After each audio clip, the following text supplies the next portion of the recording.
In the grand tapestry of English history, few rivalries have captured the imagination, quite like the bitter conflict between two Tudor sisters. One would become known as Bloody Mary, the other as Gloriana the Virgin Queen. But what if everything you thought you knew about their relationship was wrong? What if the hatred that seemed to define their bond had roots far deeper and more complex than simple religious differences? The story begins not with hatred, but with hope. On a cold February morning in 1516, the bells of Greenwich Palace rang out in celebration. Catherine of Aragon, Henry VIII's first queen, had finally delivered a living child after years of heartbreak and loss.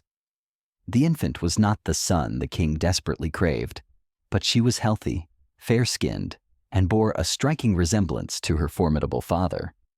They named her Mary, and for a brief moment, all seemed well in the Tudor court. This child, born into privilege and power, would grow up believing herself destined for greatness. Her mother, Catherine, was no ordinary queen. She descended from the warrior queen Isabella of Castile, a woman who had literally fought battles while pregnant.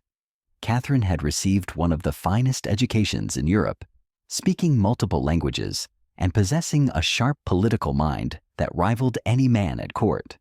She was determined that her daughter would inherit these same advantages. Young Mary's education was extraordinary by any standard of the time. While most noblewomen learned basic reading and needlework, Mary mastered Latin, Greek, philosophy, and statecraft. She could dance with grace, sing with skill, and debate theological points with learned scholars. Her tutors marveled at her quick wit and determined spirit. But perhaps most importantly, her mother instilled in her an unshakable devotion to the Catholic faith that would define every decision she would make for the rest of her life. For the first 9 years of her existence, Mary lived in a golden bubble of royal privilege. Her father doted on her, proudly showing her off to foreign ambassadors and courtiers. She was betrothed multiple times to various European princes, each engagement a testament to her value as a political prize. The court treated her as the heir apparent, the future Queen of England. But this idyllic childhood was built on quicksand, and the ground was already beginning to shift beneath her feet. Henry's obsession with producing a male heir grew more intense with each passing year. By 1525, Catherine had turned 40, and the harsh reality could no longer be ignored. There would be no more children from this marriage. The king's eye began to wander, and it settled on a young woman whose dark eyes and sharp wit captivated him completely. Anne Boleyn was everything Catherine was not: young, vivacious, and tantalizingly out of reach. She refused to become merely another royal mistress, demanding nothing less than marriage and a crown. What followed was a seismic shift that would tear the Tudor family apart. Henry became consumed with the idea that his marriage to Catherine was cursed, that God himself was punishing him for marrying his deceased brother's widow. He scoured religious texts for justification, finally settling on a passage from Leviticus that seemed to support his case. The Pope, however, was unmoved by Henry's theological arguments, especially since Catherine's nephew was the powerful Holy Roman Emperor, Charles V. For young Mary, watching from the sidelines, this period was nothing short of catastrophic. The father who had once cherished her now viewed her as an obstacle to his ambitions. In 1531, when Mary was 15, Henry delivered a crushing blow. He banned her from seeing her beloved mother, declaring that they could only meet if both women acknowledged the invalidity of his first marriage. It was emotional blackmail of the cruelest kind, designed to break Catherine's resistance by using her daughter as a weapon. The teenage princess found herself caught in an impossible position. To see her mother, she would have to declare herself illegitimate and betray everything she had been raised to believe. To maintain her principles meant losing the person she loved most in the world. The stress manifested in physical symptoms that would plague her for life. Court physicians noted her frequent illnesses, her pale complexion, and what they described as melancholy that seemed to settle over her like a dark cloud. Meanwhile, Henry's great matter, as it came to be known, dragged on for years. The king grew increasingly frustrated with papal delays and began listening to more radical voices at court. Thomas Cranmer and Thomas Cromwell whispered in his ear about a different path forward. Why should an English king bow to a foreign pope? Why should the Church of Rome dictate the succession of the English throne? The break with Rome, when it finally came, was swift and decisive. Henry declared himself supreme head of the Church of England, effectively creating a new religious settlement that put him at its apex. Thomas Cranmer, newly appointed as Archbishop of Canterbury, wasted no time in annulling the king's first marriage.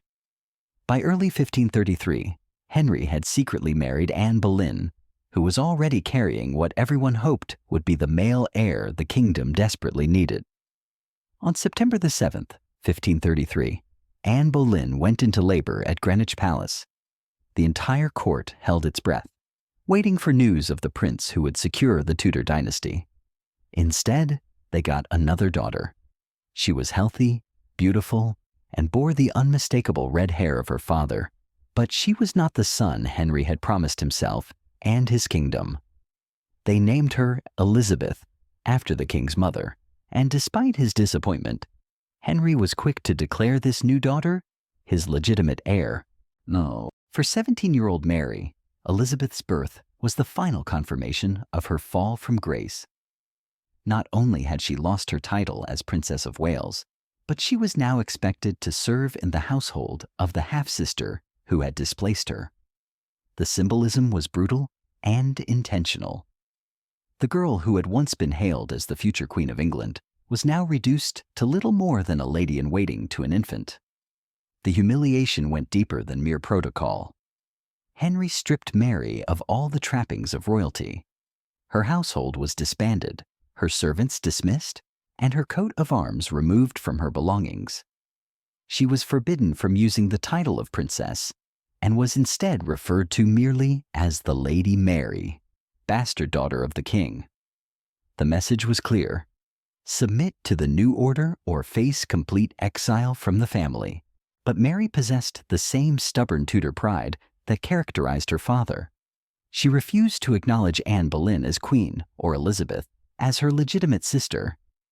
In her mind, Catherine remained the true Queen of England until her dying day, and any children born to subsequent wives were illegitimate usurpers. This principled stand made her a beacon of hope for Catholics throughout England, who viewed Henry's religious reforms with horror and disgust. The pressure on Mary to conform intensified after her mother's death in January 1536.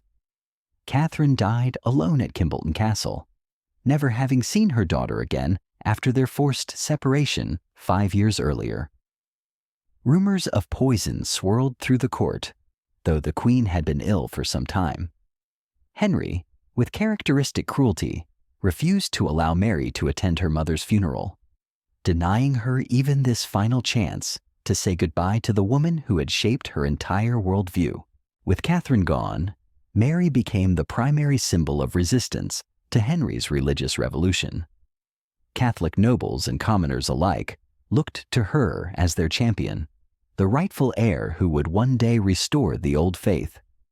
This made her extremely dangerous to Henry's new order, and the pressure to force her submission reached fever pitch. The breaking point came in the summer of 1536. Anne Boleyn had fallen from grace with stunning speed, accused of adultery and treason, and executed at the Tower of London. Her daughter Elizabeth was now as illegitimate as Mary in the eyes of the law. Henry had married his third wife, Jane Seymour, within days of Anne's execution, and the court was already speculating about the sons she might provide. In this moment of vulnerability and confusion, Mary finally cracked under the relentless pressure, terrified that she might follow Anne Boleyn to the scaffold, and desperate to regain some measure of her father's affection. She signed a document that would haunt her for the rest of her life. In it, she acknowledged Henry as supreme head of the Church of England and declared herself the illegitimate product of an invalid marriage.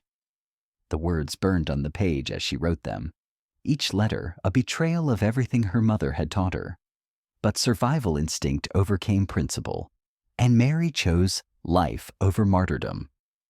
The rewards for her capitulation were meager. She was allowed back to court and received a modest household, but she was not restored to the line of succession. Instead, that honor was reserved for any future children of Queen Jane. As 1537 dawned, the court buzzed with excitement as Jane Seymour's pregnancy progressed. Finally, after 28 years of marriage and 3 wives, Henry would get his longed-for son. On October the 12th, Prince Edward was born at Hampton Court Palace, and the kingdom rejoiced. The succession was secure, the dynasty was saved, and Mary and Elizabeth found themselves relegated to footnotes in their brother's story. The birth of Prince Edward fundamentally altered the dynamics between the two sisters in ways that would prove both liberating and deeply consequential.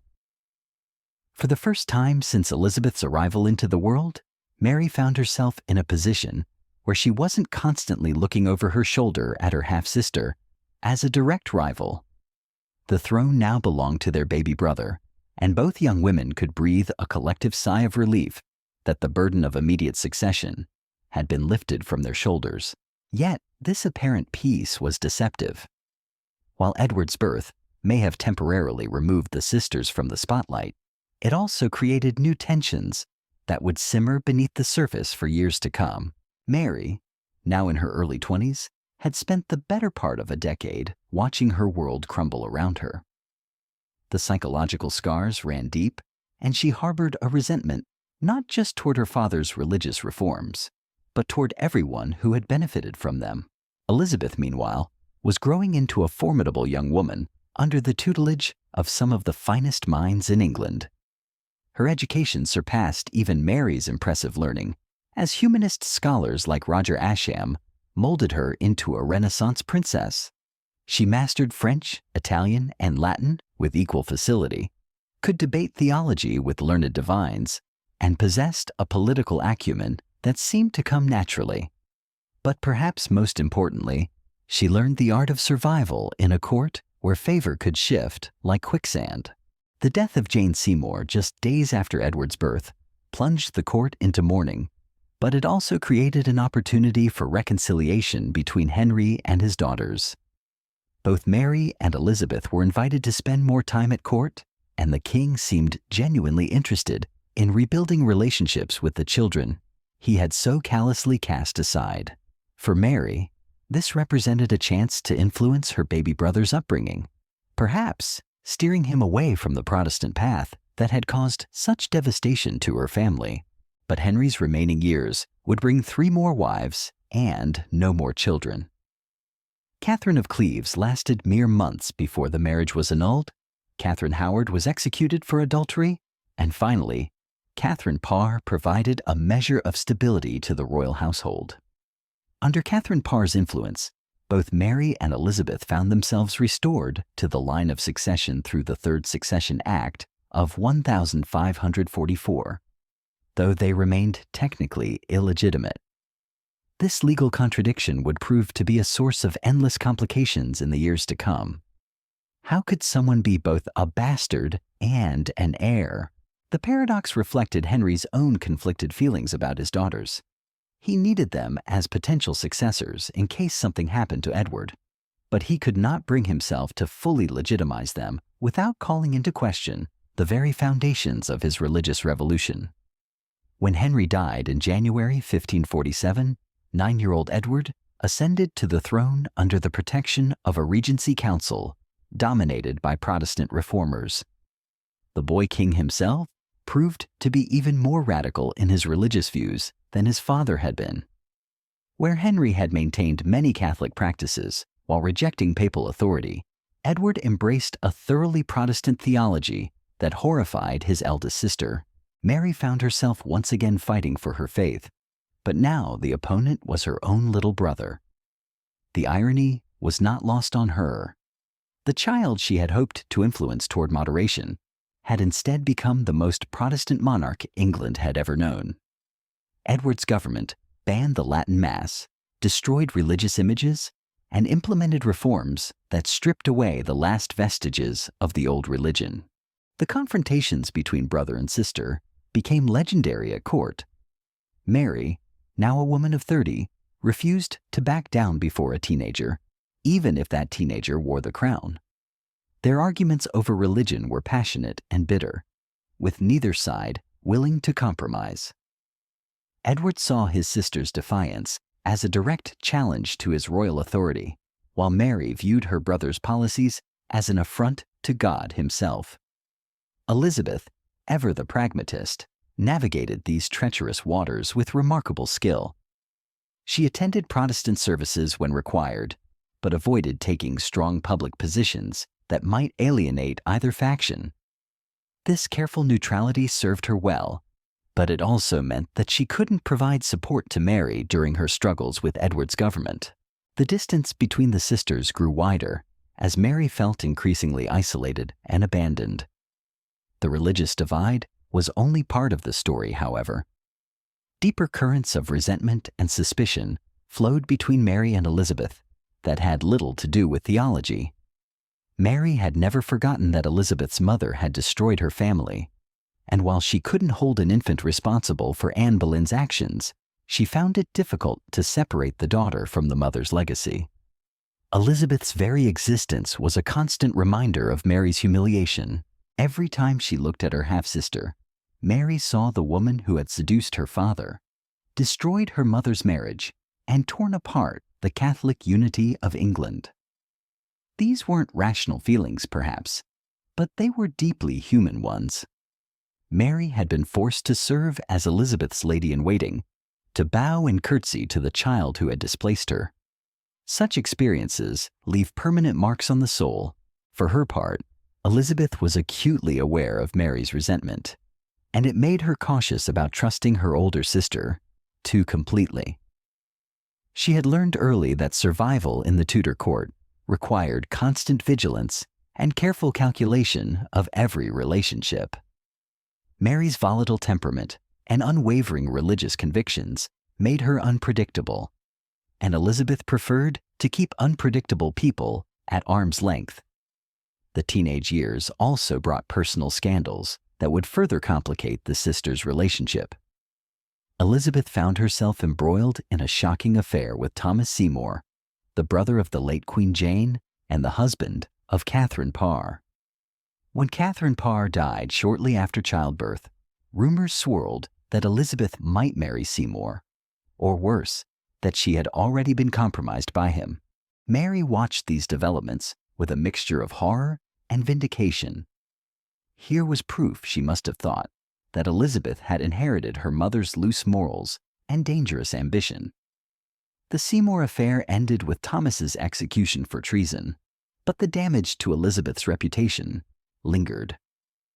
Mary's supporters whispered that Anne Boleyn's daughter was following in her mother's footsteps, using her sexuality to manipulate powerful men. As Edward's health began to decline in the early 1550s, the question of succession took on new urgency. The young king had grown into a committed Protestant who viewed the prospect of Mary's accession with genuine alarm. In his mind, allowing his Catholic sister to inherit the throne would undo all the religious progress of the previous 15 years and condemn England to papal tyranny once more. Working with his advisors, Edward attempted to alter the succession through his device for the succession, a document that excluded both of his sisters in favor of their Protestant cousin, Lady Jane Grey. The legal basis for this change was questionable at best, but Edward was determined to prevent Mary from becoming queen at any cost. He saw himself as God's instrument, chosen to preserve England's Protestant settlement. Mary, meanwhile, was preparing for the fight of her life. She had endured decades of humiliation and persecution, but she had never wavered in her belief that God intended her to restore the true faith to England. When Edward died in July 1553, she was ready to claim her birthright, regardless of what obstacles stood in her way. The events that followed would test both sisters in ways they had never imagined. Mary's successful coup against Lady Jane Grey demonstrated her political skills and the depth of popular support for Henry's legitimate daughter. But it also revealed the religious fault lines that ran through English society. For every Catholic who celebrated Mary's accession, there was a Protestant who viewed her as a threat to everything they held dear. Elizabeth found herself in an impossible position during these crucial days. As Mary's heir, she was both an asset and a potential threat to the new regime. Supporting Mary too enthusiastically might alienate Protestant supporters she would one day need, but failing to support her could be seen as treason. She chose to ride alongside Mary into London, presenting a united Tudor front while carefully avoiding any commitments about her own religious beliefs. The sight of the two sisters entering London together was magnificent, but it masked deep underlying tensions that would soon explode into open conflict. Mary's triumph was complete, but the real test of her reign was just beginning. She faced a kingdom divided by religion, a nobility suspicious of her Catholic sympathies, and a half-sister whose very existence reminded everyone that there was a Protestant alternative waiting in the wings. The stage was set for a confrontation that would define both women's legacies and determine the future of English Protestantism. Mary had won the throne, but keeping it would prove far more challenging than claiming it. And Elizabeth, patient and calculating as always, would watch and wait for her moment to come. The coronation of Queen Mary in October 1553 was meant to be a moment of triumph, but beneath the pageantry and celebration lay the seeds of future conflict. As the crown was placed upon her head in Westminster Abbey, Mary must have felt the weight of divine destiny settling upon her shoulders. She had endured decades of humiliation and exile, watched her mother die in disgrace, and seen her faith persecuted by her own family. Now, finally, she had the power to set things right, but power, as Mary would soon discover, came with complications she had never anticipated during her years in the wilderness. Chief among these was the delicate matter of what to do with her half-sister Elizabeth. The younger woman had played her cards perfectly during the succession crisis, offering just enough support to avoid accusations of treason while maintaining enough distance to preserve her options. Mary was grateful for Elizabeth's public backing, but she wasn't naive enough to mistake political calculation for genuine sisterly affection. The religious question loomed largest of all. Mary's primary mission was the restoration of Catholic England, but she faced a kingdom where Protestant ideas had taken root far deeper than she had realized. Edward's brief but intense reign had produced a generation of young nobles and clergy who genuinely believed in Reformed theology. These weren't merely opportunists who had embraced Protestantism for political advantage. They were true believers, willing to die for their faith. Elizabeth represented the most dangerous threat to Mary's religious agenda. As the daughter of Anne Boleyn and the symbol of Henry's break with Rome, she embodied everything Mary sought to undo. Worse still, Elizabeth was young, charismatic, and possessed of a sharp intelligence that made her a natural focal point for Protestant resistance. Every Catholic priest burned at the stake would create Protestant martyrs who looked to Elizabeth as their eventual salvation. Mary's approach to religious restoration began cautiously. She understood that moving too quickly might provoke the kind of rebellion that had briefly threatened her accession. Parliament was persuaded to repeal Edward's most radical religious legislation, and the Latin Mass was quietly restored in many churches. Foreign observers noted that the Queen seemed to be feeling her way carefully, testing the boundaries of what her subjects would accept, but Mary's Spanish heritage and Catholic upbringing had instilled in her a worldview that brooked no compromise on matters of faith.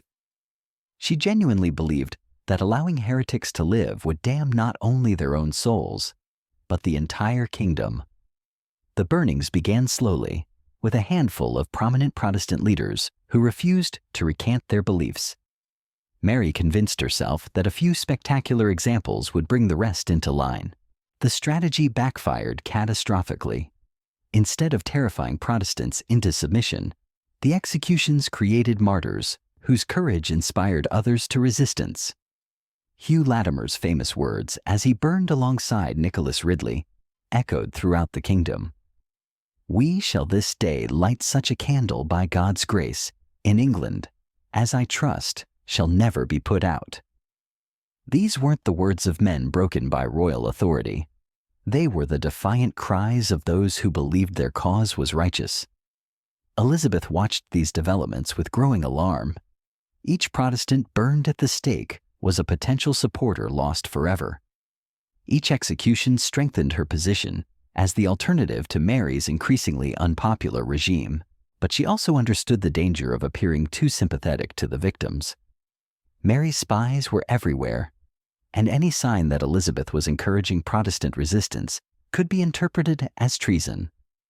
The relationship between the sisters became a careful dance of mutual surveillance and barely concealed hostility. Mary needed Elizabeth at court where she could watch her, but Elizabeth's presence was a constant reminder of the Protestant alternative. Foreign ambassadors reported the tension between them was palpable at formal occasions, with neither woman able to fully trust the other's intentions. Mary's marriage to Philip of Spain in July 1554 marked a turning point in the sisters' relationship. The decision shocked the English nobility and confirmed their worst fears about the Queen's foreign loyalties. Philip was heir to the most powerful Catholic empire in Europe, and his marriage to Mary seemed to many like the first step toward England's absorption into the Habsburg dominions. Elizabeth's reaction to the Spanish marriage revealed the depth of her political sophistication. While she attended the wedding ceremony and offered the required congratulations, she carefully avoided any statements that could be interpreted as endorsing the union.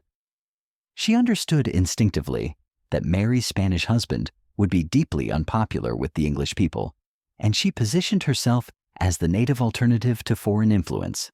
The marriage also brought new pressures on Elizabeth regarding her own future.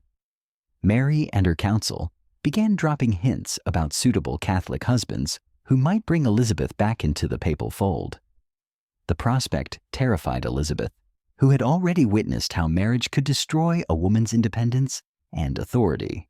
Her mother's fate served as a constant reminder of the dangers that awaited queens who trusted their hearts over their heads. Philip's arrival in England introduced a new dynamic into the sisters' relationship. The Spanish prince was intelligent enough to recognize Elizabeth as a potential threat, but he was also pragmatic enough to understand that alienating her completely might prove counterproductive.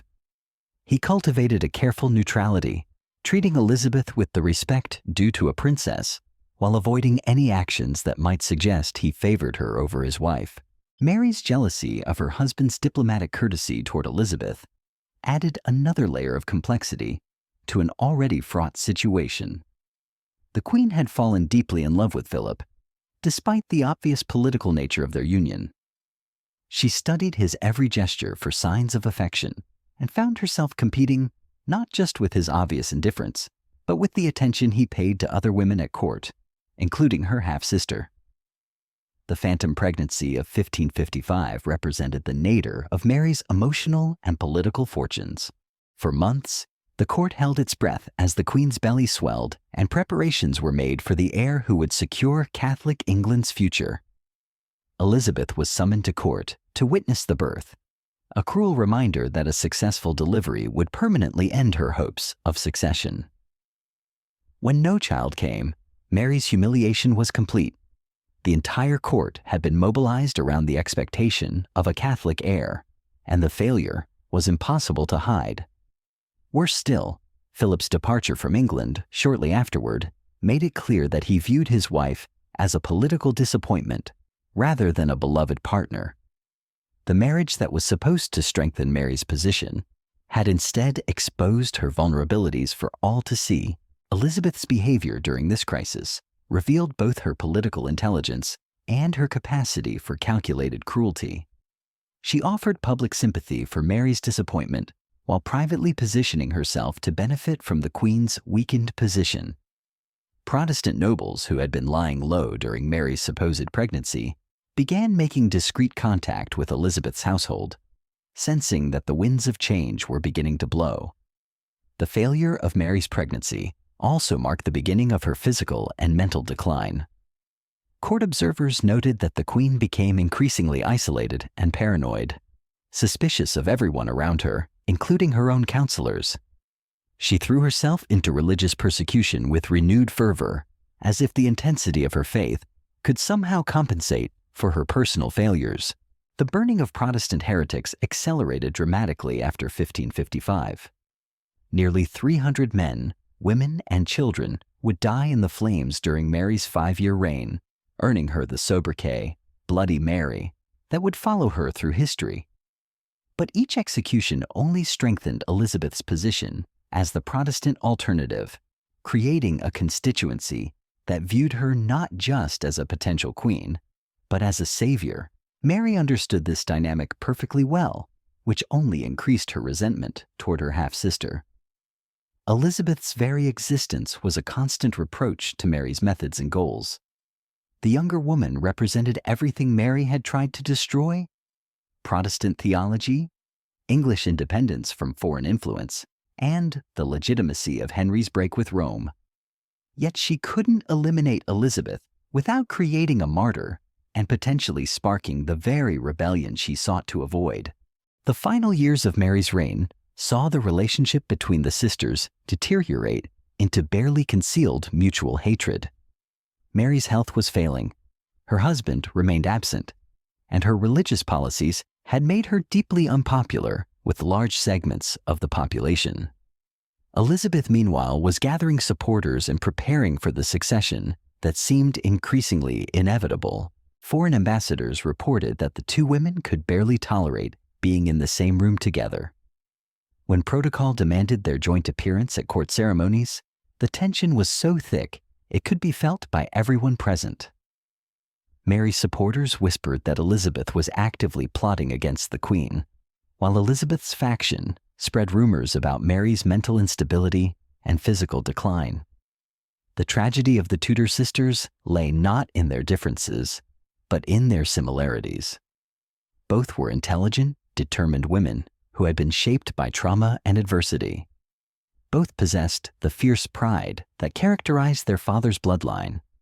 Both believed passionately in their respective causes and were willing to sacrifice everything to defend them.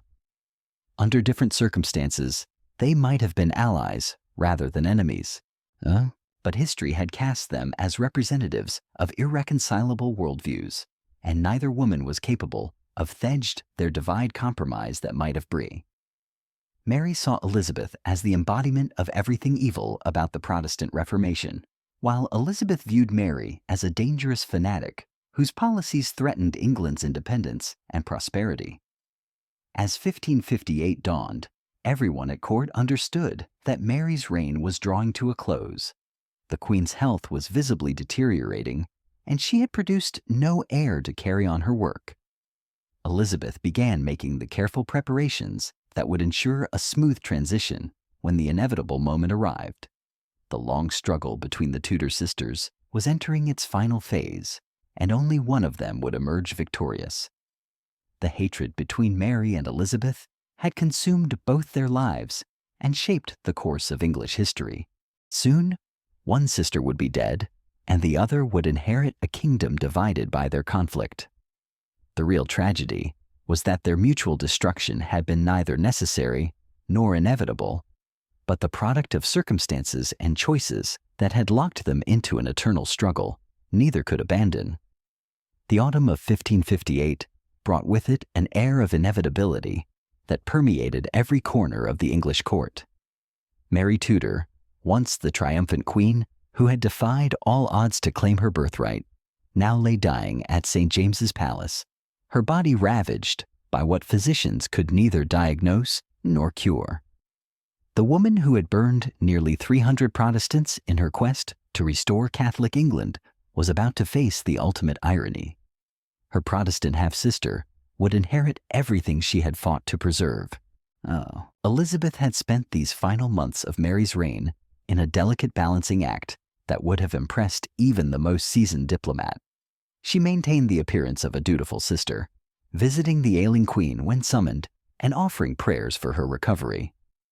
Yet beneath this facade of familial concern, she was methodically preparing for the succession that everyone knew was coming. Secret meetings were held at Hatfield House, her modest estate in Hertfordshire, where Protestant nobles and reformist clergy gathered to plan for the new age that was dawning. The irony was not lost on either sister. Mary, who had devoted her entire reign to eradicating the Protestant heresy, would be succeeded by the very woman who embodied everything she despised. Elizabeth, who had spent 5 years walking the razor's edge between survival and treason, would inherit a kingdom torn apart by religious persecution and foreign entanglements. The wheel of fortune had turned completely, and both women understood the cosmic justice of it all. Mary's final weeks were marked by a bitterness that went far beyond physical pain. She had gambled everything on her ability to restore Catholic England and had lost spectacularly. Her marriage to Philip of Spain had made her a laughingstock among her own people. Her persecution of Protestants had created martyrs rather than converts. Her phantom pregnancies had exposed her as a barren woman whose dynasty would die with her. Worst of all, the sister she had spent years trying to marginalize would now undo every reform she had implemented. The Queen's last official act was to reluctantly acknowledge Elizabeth as her successor, a decision that must have torn at her very soul. She had spent decades fighting against the legitimacy of Anne Boleyn's daughter, yet now she was forced to pass the crown to her greatest enemy.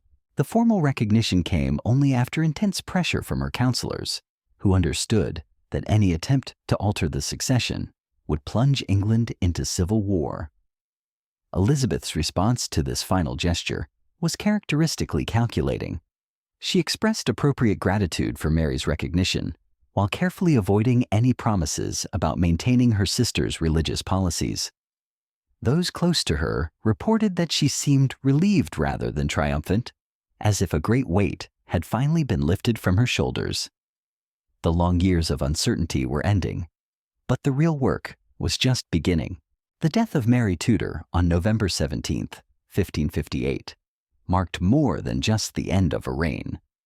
It represented the definitive triumph of one vision of England over another. The bells that rang out across London weren't just announcing the passing of a queen, but celebrating the dawn of what would become the Elizabethan age. Protestant exiles began returning from their continental refuges, while Catholic nobles prepared for a new period of uncertainty and persecution. Elizabeth's accession was managed with a smoothness that bordered on the miraculous. Within hours of Mary's death, proclamations were being read in every major city announcing the new queen. The transition had been so carefully orchestrated that there was no opportunity for Catholic resistance or foreign intervention. Philip of Spain, still technically King of England through his marriage to Mary, found himself politely but firmly excluded from any role in the new government. The contrast between the two sisters' approaches to queenship became apparent from Elizabeth's very first actions as monarch. Where Mary had relied heavily on foreign advisors and Spanish influence, Elizabeth surrounded herself with English counselors who understood the unique challenges facing their native land. Where Mary had pushed through religious changes with little regard for popular opinion, Elizabeth moved cautiously, testing the waters before implementing reforms that would stick. Perhaps most tellingly, Elizabeth learned from Mary's mistakes about the dangers of marriage for a female ruler. She had witnessed firsthand how Mary's desperate love for Philip had weakened her position and made her appear subservient to foreign interests. The lesson was clear.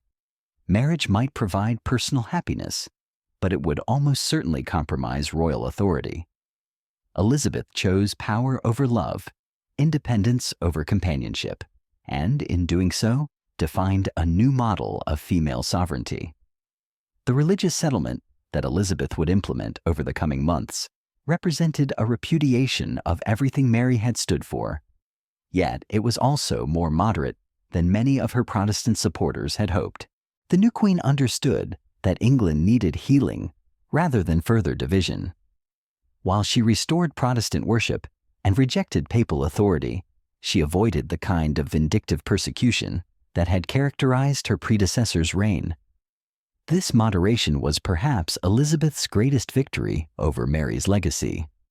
By refusing to become the Protestant mirror image of Bloody Mary, Elizabeth demonstrated that religious reform could be achieved without mass executions and public burnings. The contrast couldn't have been starker. Where Mary had ruled through fear and intimidation, Elizabeth would govern through a combination of political skill, cultural patronage, and carefully cultivated popularity. The funeral of Mary Tudor provided a final symbolic confrontation between the two sisters' competing visions of England.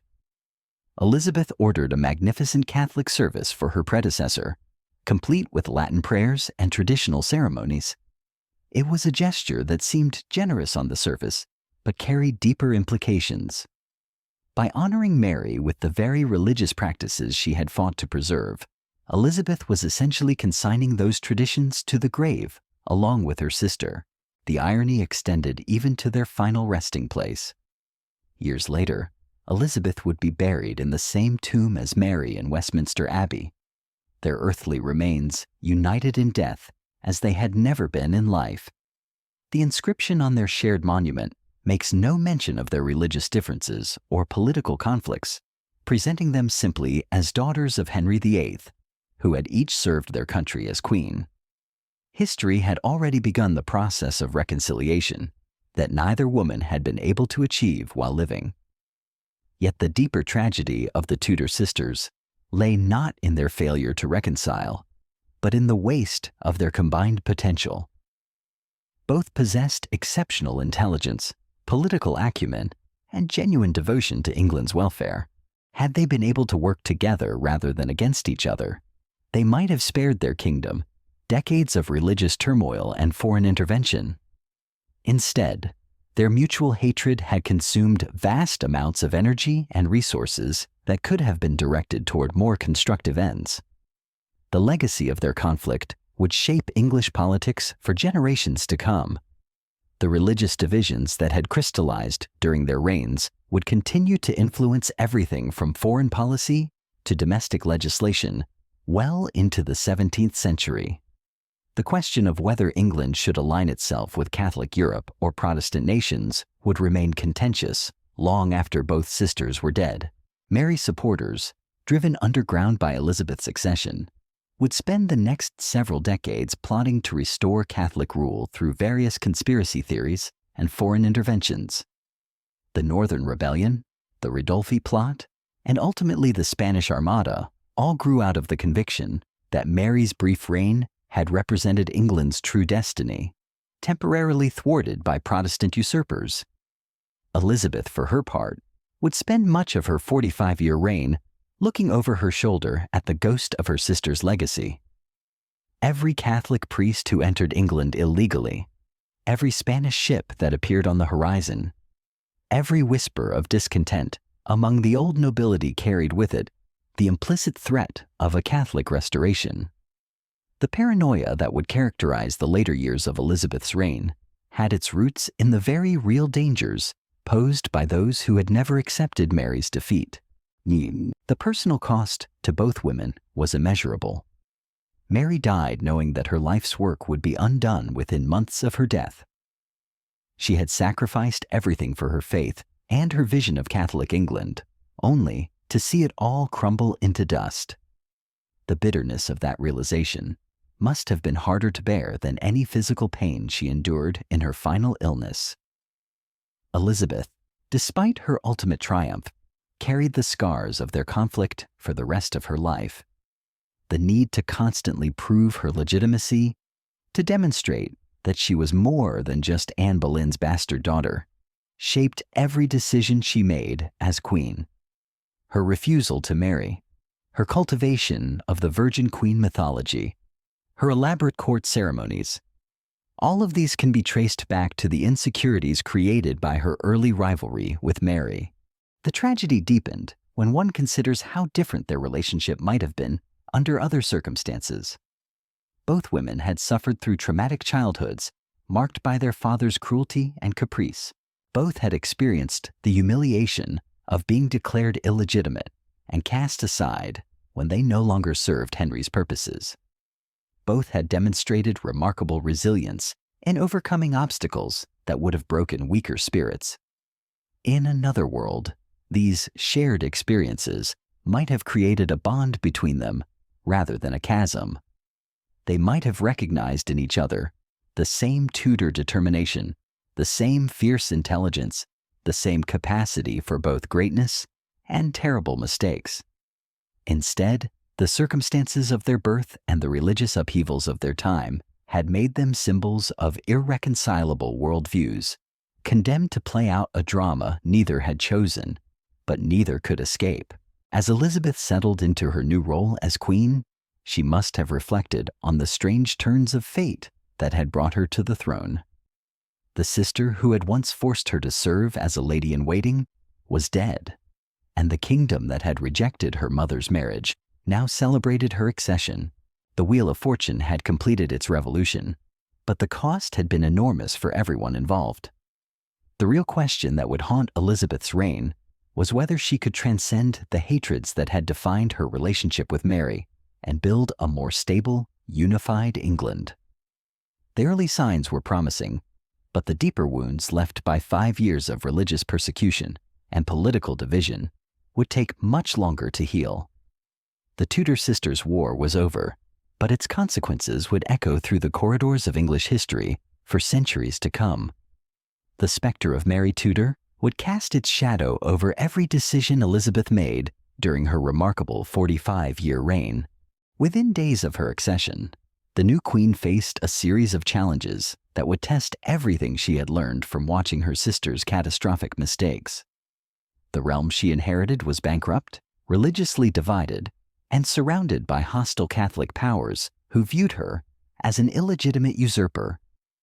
Yet where Mary had responded to similar pressures with rigid dogmatism and brutal suppression, Elizabeth demonstrated the flexible pragmatism that would define her legendary rule. The first test came with the religious settlement that Parliament expected her to implement. Protestant exiles were streaming back from Geneva and Frankfurt, carrying with them radical ideas about church reform that went far beyond anything Henry VIII had envisioned. They wanted a complete purge of Catholic practices, the destruction of remaining religious imagery, and the establishment of a thoroughly Calvinist state church. Many expected Elizabeth to embrace these reforms enthusiastically, viewing them as just revenge for the burnings that had marked her sister's reign. But Elizabeth had absorbed different lessons from the preceding 5 years of religious turmoil. She understood that extremism in either direction led inevitably to persecution, rebellion, and the kind of bitter divisions that had torn England apart during Mary's reign. Instead of lurticalism, she chose a middle path from Catholic authoritarianism to Protestant raille that would frustrate purists on both sides while providing the stability her kingdom desperately needed. The Elizabethan religious settlement, when it finally emerged from Parliament, bore all the hallmarks of the new queen's political genius. It restored Protestant worship and rejected papal authority, satisfying the basic demands of the Reformed Party. Yet it retained episcopal structure and ceremonial elements that made the transition less jarring for conservatives who had grown attached to traditional forms. Most importantly, it avoided the kind of vindictive persecution that had characterized both Henry's later years and Mary's entire reign. The Tudor sisters' war teaches us that even the closest family bonds can be shattered by the pursuit of absolute power and uncompromising belief. Their tragic rivalry reshaped England forever, proving that sometimes the greatest enemies are those who share the same blood, the same crown, and the same impossible burden of rule.